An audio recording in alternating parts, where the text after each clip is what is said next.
I'm Nima Rajan. Canada is lifting a ban on all travelers from 10 African countries. The ban was established in response to the emergence of the Omicron variant. Health Minister Jean-Yves Duclos says the measure has served its purpose and is no longer necessary. It will be lifted Saturday at 11:59 p.m. He also says that as of Tuesday, Canada will reinstate the requirement for a pre-arrival negative PCR test result. This will be for all travelers entering the country, even if they are returning to Canada after being away for under 72 hours. The health minister says that the pre-arrival tests must be taken outside of Canada. While MPs are heading home for their holiday break after a productive few weeks on Parliament Hill. Late yesterday, the Senate quickly approved Bill C-2, which provides targeted pandemic aid to businesses that are ordered closed and to workers who are sent home. The bill passed after Finance Minister Chrystia Freeland promised that benefits would flow quickly to businesses and workers in need. Government House Leader Mark Holland praised opposition parties for being willing to collaborate. This in order to get all the Liberals' priority bills quickly through the Commons in less than 4 weeks. Quebec reported a record 3,768 new COVID-19 cases today. Premier François Legault is bringing in new restrictions, and Ontario also reintroduced restrictions after the province recorded over 3,100 cases. Prince Edward Island's chief public health officer announced this morning that the virus is now spreading quickly, with minimal contact between people. Prime Minister Justin Trudeau's 38 mandate letters to his cabinet ministers say ending the COVID-19 pandemic remains their top priority. But they still need to focus on the government's broader goal of creating a more diverse and inclusive Canada. In an interview with the Canadian press, Mr. Trudeau says he is directing each minister to come back to him with a plan showing how they intend to meet each directive given to them. Those include bringing in an external oversight process for handling sexual misconduct investigations in the Canadian Armed Forces, bolstering national resilience and readiness for future pandemics and other emergencies, and developing the government's latest plan to combat the existential threat of climate change. A Manitoba judge has rejected a court challenge of the vote that made Heather Stephenson the leader of Manitoba's Progressive Conservatives and the province's premier. Runner-up Shelley Glover alleged that there were voting problems and wanted the court to toss out the results. Justice James Edmund says Ms. Glover failed to prove that any alleged irregularities affected the outcome. Toronto, Calgary, and Brampton, Ontario are among cities across the country that are uniting to support a legal fight against Quebec's secularism law. It was recently used to remove a teacher from her classroom for wearing a hijab. Brampton was the first to pass a motion to provide $100,000 to the National Council of Canadian Muslims, the World Sikh Organization of Canada, and the Canadian Civil Liberties Association to support the legal fight. Brampton Mayor Patrick Brown has said Bill 21, which bans public servants from wearing religious symbols on the job, is discriminatory. One potato farmer in PEI says at least 136 million kilograms of potatoes may soon have to be destroyed. This comes as the province deals with an ongoing export ban to the United States. Boyd Rose of East Point Potatoes says the island has had one of the best potato harvests this year, and the backlog of potatoes has quickly grown. Canadian officials put the ban in place last month when fungal potato wart was found in 2 fields on the island. Fisheries Minister Joyce Murray says harvesting of Pacific herring will be reduced to a 10% rate in the Strait of Georgia, with a maximum total allowable catch of 7,850 tons. Ms. Murray calls the move a cautious approach to Pacific herring management.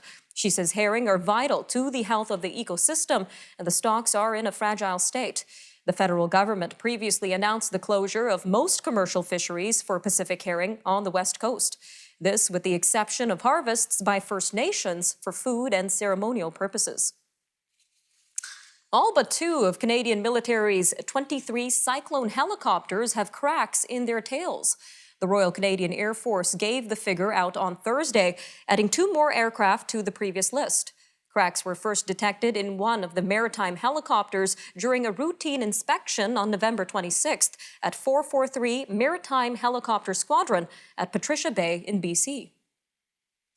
All right, we'll be back after the break with a look at fuel prices and energy policy across Canada. We'll hear more from Mr. Dan McTeague, Senior Petroleum Analyst with GasWizard.ca. That and, of course, more news from around the world only on Forum Daily, so stay tuned. We'll be right back after a short break.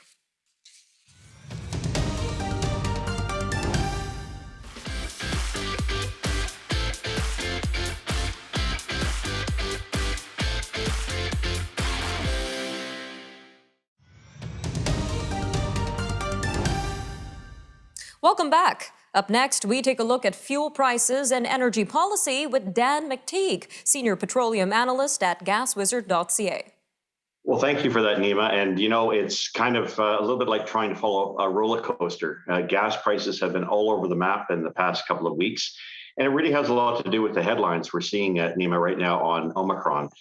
You have those who believe that this is, far worse than anything we've seen in the past, and it could lead to lockdowns.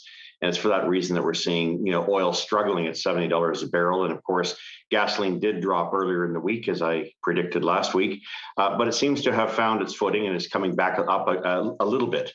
It just doesn't seem to have any direction, as the headlines really are going to drive prices. So in Newfoundland, we're still seeing prices between $1.52, $1.53, all the way up to $1.70 if you're in Labrador. Nova Scotia is still probably the best place in the country, let alone Saskatchewan, Alberta, with about $1.32, $1.33 for gasoline. Quebec $1.55, Ontario $1.40. And of course, depending on where you are, Manitoba, Saskatchewan, and Alberta, trending between $1.32 and $1.40, 42. British Columbia, Interior, $1.52, Kamloops, Kelowna, and of course, the mainland, Vancouver, Lower Mainland, in the $1.60 range, with Vancouver Island still holding out at Victoria, holding up in the $1.52, $1.53 range.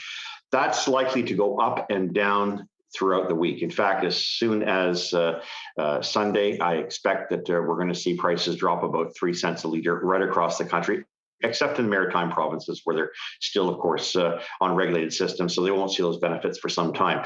Now, you've asked, as have many others, what happens at Christmas. Normally we see a Santa Claus rally, market prices go up, and that's not likely to be the case here. 2022, however, is going to be a little different. I think we're going to be looking at an increase on an average of at least 20%. A lot of people don't see that happening, but I see oil going from $70 a barrel all the way up to $100 a barrel. Some are suggesting 125. Of course, the federal government will be adding yet more taxation to gasoline. Carbon tax number 1 on April Fool's Day, very appropriate that they chose that day, goes up about 2.5 cents a liter in the several provinces where it was imposed. And of course, on December the 1st. So that may sound like a long way away, but just 11 months and a few days away, we're likely to see a 4-cent increase. That will be the beginning of the second carbon tax, the so-called Clean Fuel Standard. By the way, that goes up another 4 cents in 2023, and then what looks like the other 12 or 13 cents in 2024. So any way you slice it, what markets cannot do, governments are prepared to do as they move towards this quest of forcing people out of efficient, clean internal combustion engines using clean, affordable Canadian energy and moving to the unknown with electric vehicles. We saw the decision or the move by the activist minister, Stephen Guilbeault, who didn't just receive his mandate letter, which is all about basically taking a sledgehammer to the oil and gas sector. We also saw a move to try to, as it were, force automotive companies to abandon efficient fuel vehicles in favor of EVs. The infrastructure is not there, the money is not there, the amount of subsidies is not there, and of course, public take-up is not there, except for on the fringe, the trendies and other things like that. And I'm calling them that because they have no idea the amount of environmental damage that goes in, the toxins created by, the 500,000 pounds of Earth's crust that has to be moved to make a 1,000-pound battery. But we'll get to that at some point down the road. What it means is that government's war on the internal combustion engine, no matter how efficient, no matter how affordable, means that we are going to be looking at years to come, much higher prices to get from point A to point B. I think mechanics will be in big business for the next 15 to 20 years as most people resist the idea that you can regulate this industry and you can somehow tell people what to drive and of course, try to manage the efficiencies, narrowly looking at one form of emissions, only CO2. All the other forms of emissions, creating those cars and the life of those vehicles, including the fact that those batteries can't be recycled at the end, I think is something that we have to start to look at, even though this trendy government doesn't want to. So for the New Year's, get ready for higher prices between now and New Year's Day. Let's look for prices to remain within about the 4 or 5 cents a liter what you're paying today. So all in all, Merry Christmas, Nima. We'll see you in 2022. Thanks for that, Dan. Always a lot going on in the world of energy. That was Dan McTeague, Senior Petroleum Analyst at gaswizard.ca. For more updates on fuel prices at the pumps across Canada, be sure to visit gaswizard.ca. All right, stay with us. We'll have news from around the world up later. But first, a look at the world of cryptocurrencies and digital assets with Catherine Murray, the host of The Buck Stops Here. So stay with us. We'll be back after a short break on Forum Daily News.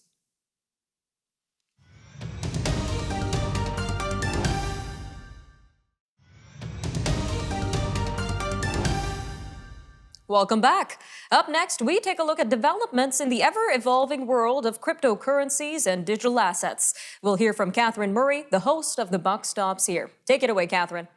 Thanks, Nima. Hello, everyone, and welcome to your weekly crypto and digital asset update. I am Catherine Murray. Well, we have seen weakness in cryptocurrencies this week, with the top 10 currently trading lower. The overall market for cryptocurrencies right now stands at about 2.2 trillion. So you are seeing a bit of a pullback here. Bitcoin, of course, continues to dominate the overall market at about 40% right now.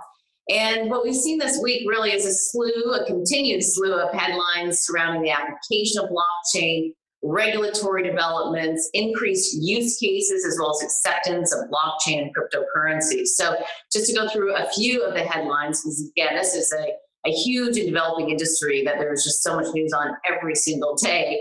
But off the top on the regulatory front, it's interesting to see both the chair of the SEC and the Cftc appear to want a larger role in regulating cryptocurrencies.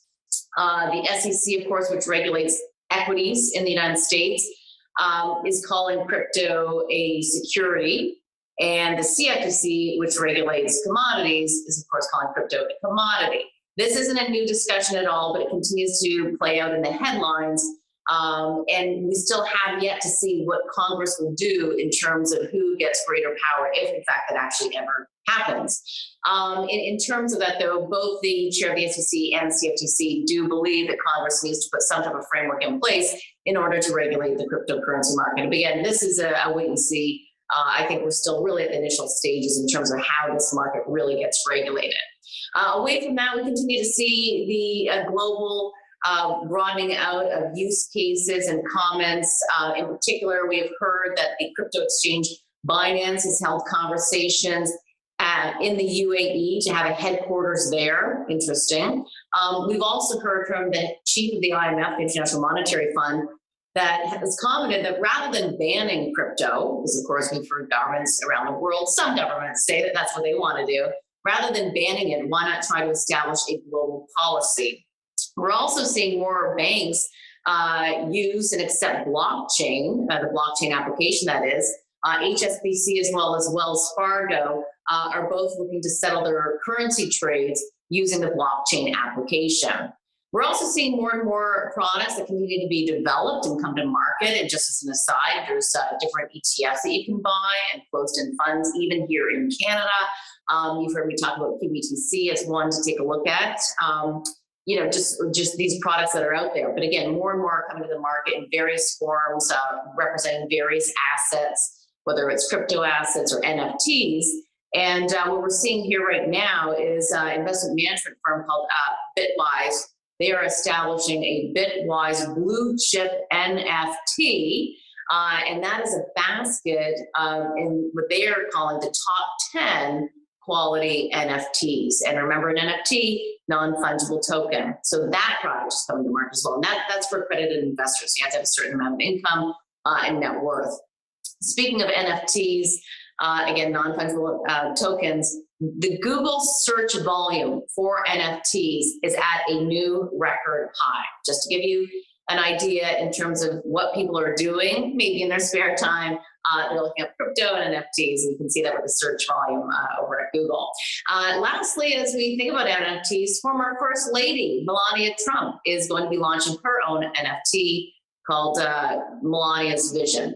And I'll leave it there. Nima, back to you. Thanks for that, Catherine. Always new developments to keep in mind. That was Catherine Murray. For more analysis and news on the markets, be sure to tune in to The Buck Stops here with one of our favorite hosts, Catherine Murray. All right, well, meanwhile, Transport Canada is topping up its electric vehicle rebate program. This so there's enough money to cover demand until the program gets retooled in the spring. The fall economic statement this week budgets another $73 million to the Incentives for Zero-Emission Vehicles program, bringing the total budgeted since 2019 to almost $660 million. The first $300 million budgeted in 2019 was snapped up in less than 20 months, with 72,000 Canadians getting between $2,500 and $5,000 cut off the price of a new plug-in hybrid or battery-only electric vehicle. We'll be right back after the break with news from around the world. Russia has published a draft security pact to Nato. The UN's main human rights body has voted to create an expert team to monitor rights abuses in Ethiopia's ongoing war, and the World Health Organization has granted emergency approval for the Novavax COVID-19 vaccine. We'll have more on these stories and stories like them after the break, so stay tuned. We'll be right back shortly.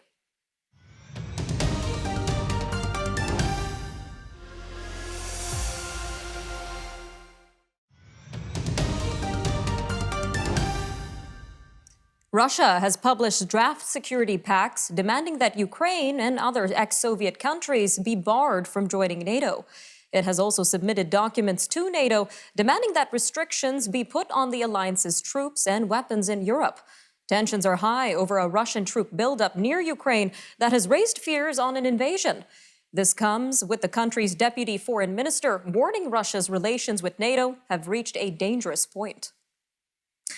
The UN's main human rights body has voted over Ethiopia's objections to create an international team of experts to boost scrutiny of rights abuses in the country's devastating year-long war.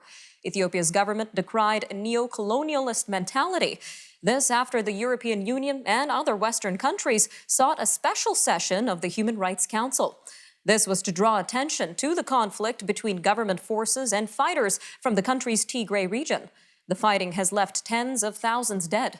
The resolution that won the Council's approval on a 21-15 vote with 11 abstentions on Friday creates a 3-person team with a 1-year mandate to monitor and report on rights abuses in Ethiopia.